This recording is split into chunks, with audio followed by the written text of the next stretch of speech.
I do not desire your death. I'm sorry. Why? Why have you done this? But for you. For us. So that we may live free at last. This makes no sense. Constantine, it's madness. You don't understand because you're still attached to the old world. This old, dying world which, to survive, has betrayed, used, and manipulated us and would not have hesitated to kill us. Perhaps, but I've seen death, cousin. And I understood the vanity of it all. My father's ruses just so he could earn more power. The political bowing and scraping to preserve corrupted nations. I have been offered unrivaled power, allowing me to get rid of this. To send the old world back to its inevitable death and to build something new here. Something unique. And this new world is my gift to you. You and I could be its new gods, the immortal and benevolent monarchs. He himself is the incarnation of the old world he is speaking of. He has its vices and its poison. For his own immortality, he's prepared to destroy everything around him, to break millennia of cycles.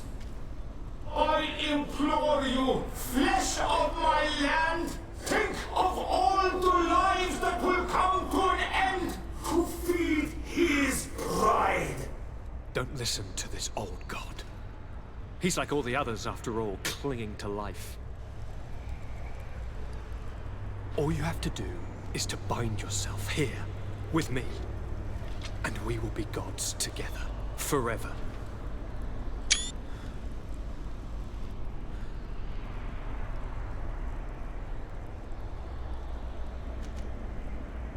Come.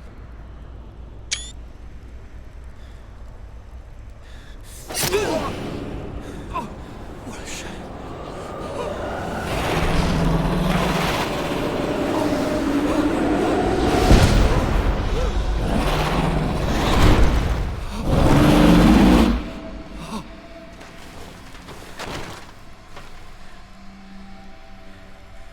good night, sweet prince.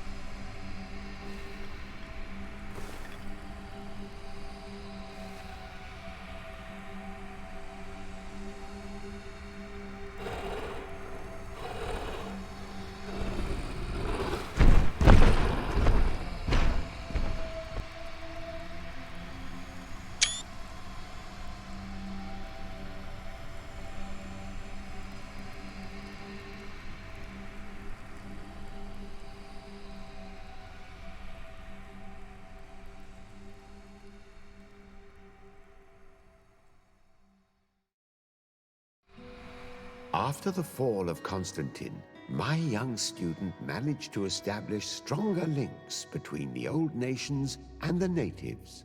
Some of their donegada were even invited to the continent, and with their help, it slowly became a land filled with life again. And for the first time in a long while, the number of cases of the Malichor is decreasing. Those who bravely fought at Dor had Gennadu were celebrated everywhere. After all, if it weren't for this unlikely alliance, the island would have fallen into Constantine's greedy hands. This victory earned Afra the respect of all the native clans. She now spends most of her time with them. Oh, when she isn't with the man she loves, of course. Sieglinde took Kurt as an advisor, but he insisted on keeping his place alongside his former student and friend, watching his back, as he always had. Siora obtained the title of Marl of the Red Spears alongside her twin. She leads them with wisdom, but often reunites with the one she still calls her Karants. For his bravery, Vasco was awarded the rank of commander. He now travels the sea at the head of a whole fleet, but he often comes back to visit his brother-in-arms. Petrus's ambitions have finally been fulfilled. He obtained the much-coveted title of Cardinal, despite the responsibilities implied by such a title, he still sometimes visits the one he calls his child.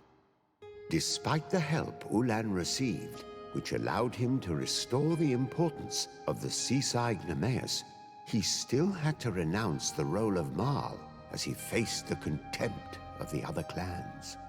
Dunkas and his people spent a lot of time with savants and theologians. Patiently, they shared their knowledge of the earth and learnt new techniques from one another, and in so doing, they restored balance between the new world and the old. The natives' hostility towards the Alliance has not diminished, and Governor Byrne is in a delicate situation, especially considering some sordid rumors in Al-Sad regarding the practices of the scholars he protects. The public revelations of Saint Matthias's life led to a deep change in Teleme.